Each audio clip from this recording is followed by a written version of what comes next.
welded the W billet out about 6.5, 7 feet long into these little strips, and we're going to put 4 strips on each side of the other billet that goes in the middle. I'm short on metal. I'm not sure I'm going to have enough for the whole sword project, so I'm trying to figure out what to do about that.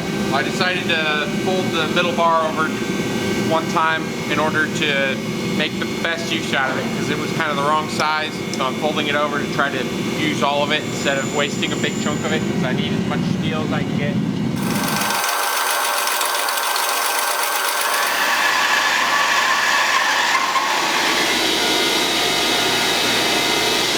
I just etched the ends of these pieces to make sure that I was matching them up properly.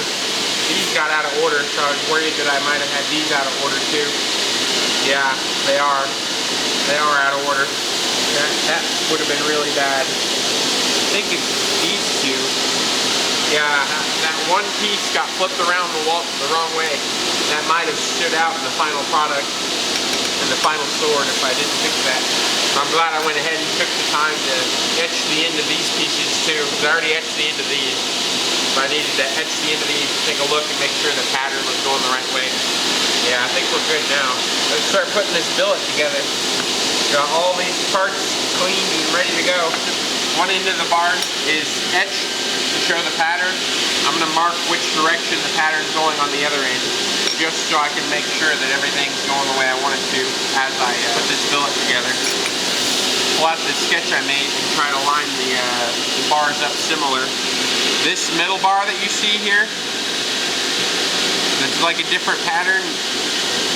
That part there in that I'm aiming at right here, that's what this is right here. Only it's going to be a little different because the size came out a little different than I wanted. Instead of it just being one of these mosaic bars right here, it's actually going to be 2 of them. So basically just picture that doubled up. That's what this is right here. And then all these little bars are the bars on the outside of it. Okay, so the pattern on the inside is going away from the core. But is that the way I have this here? No, it's not. And I want this little line right here to be going away from the billet when it's next to it. So we take this right here, there we go. This center line, that's what I have drawn on here. And it's going away from this center core, which is what that piece is there. If I'm trying to really follow my sketch, that's exactly the way I have it on my sketch. It's going just like that. It's pretty cool that my sketch is actually becoming reality too, because it's not too far off at all. The main difference is just like I said before, that part is doubled up. Other than that, it's coming out a lot like what I drew. Okay, so that's that side. Let me do this other side. That's not right. Oh, I gotta fold them around the opposite way, I think, since I'm on the other side. Now you can see the lines on the top corners are going away from the center core. That's what I have drawn on here on the inside and outside. Really glad I etched the other pieces, otherwise I really might have gotten this all wrong if I hadn't cleaned up the other pieces and taken a look at them. Alright, that's how it goes. So this isn't a square, so I wanted this to come out to be a square, but something came out a little bit not square. By a little bit I mean a lot. Hopefully it'll be okay. Just as long as I can get it forge welded okay. That's the main concern I would have with it. Let's start tack welding these pieces together and assembling this billet. Alright, start welding.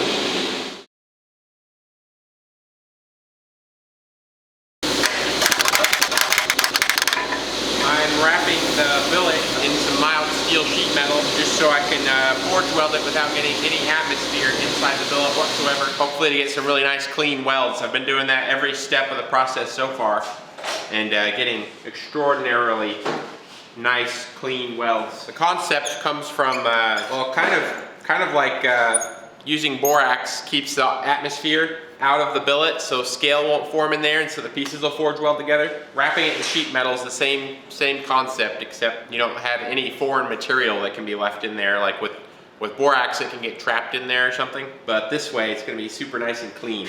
I need to tack weld this here and here because I didn't get close enough to the edges there. I'm going to close her up.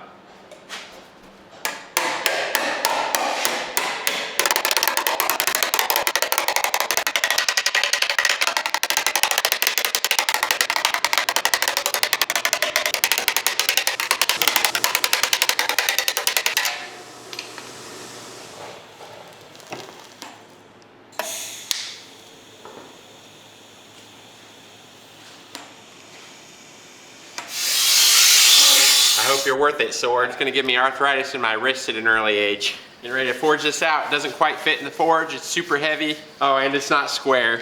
So three problems I gotta deal with. It's kind of a giant rectangle. Give it a little oxygen. Like the forge.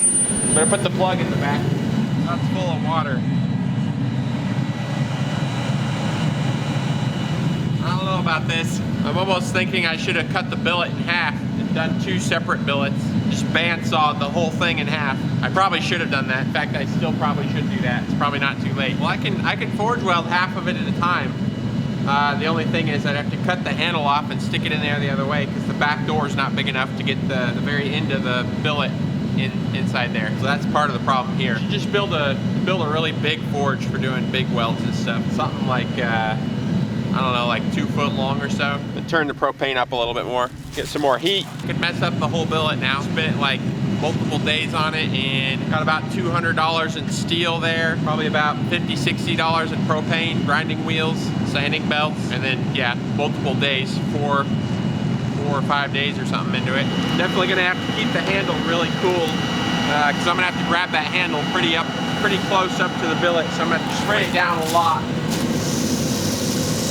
Hey, I'm gonna wanna let it soak for a good long time too, because that's a massive, massive billet and I want it to be hot all the way to the center. So I'm gonna make sure to let it soak in there a good amount of time. Probably when the outside looks like it's up to welding temperature, I'll probably let it soak another 5 to 10 minutes, something like that. I don't know exact time, it's just kind of a feeling, a long soak feeling, like I feel like it soaked for a long time. I really should have cut it up into 2 separate billets now that I think about it more. Part of the reason I wanted to do it all as 1 billet is I'm gonna have to re-square this billet, and sometimes if you're doing 2 separate billets, they don't come out re-squared exactly the same, to where the pattern matches up. You got a better chance of that happening with 1 billet. But this thing's so big that I'm probably gonna have to cut it in half before I even get to the re-squaring stage anyway. We'll see how it goes though. Looks like it's starting to come up to temperature a little bit on the outside. Here in a couple of minutes, I'll stick the billet down in the forge to make sure that the very end of it there that's sticking out gets heated up. My stomach's nervous. Hot. Probably shouldn't be wearing a polyester hat and shirt, jacket, shirt thing. All right, time to get the forge glasses on. Once the forge gets up to welding heat, I can turn the temperature down a little bit on it. Turn the propane down on it a little bit because it'll get way above forging heat. All right, I want to stick it down in there further now.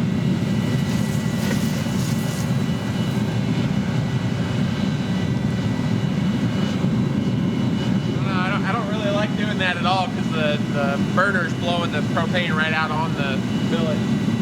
But I want to get the end of it hot. Wait, hang on. I got that feeling. I think the billet's ready to go. Better get it out of there.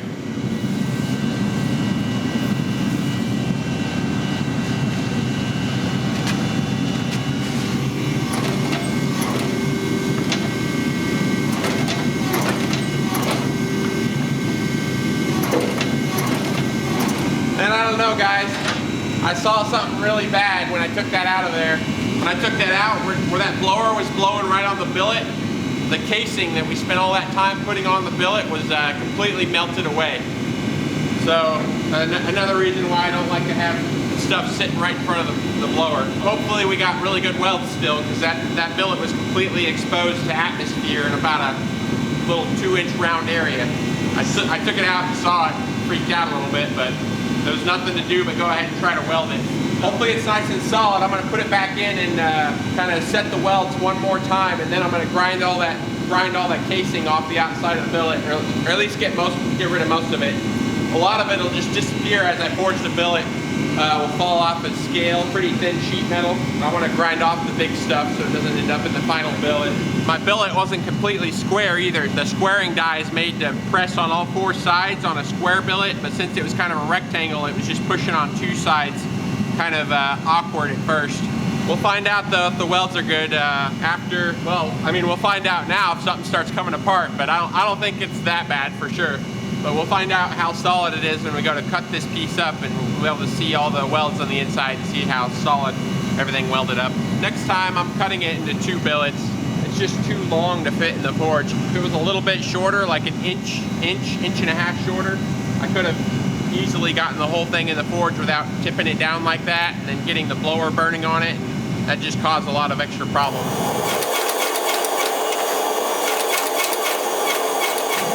I don't know, Joshy, I'm scared. Prying some of that casing off.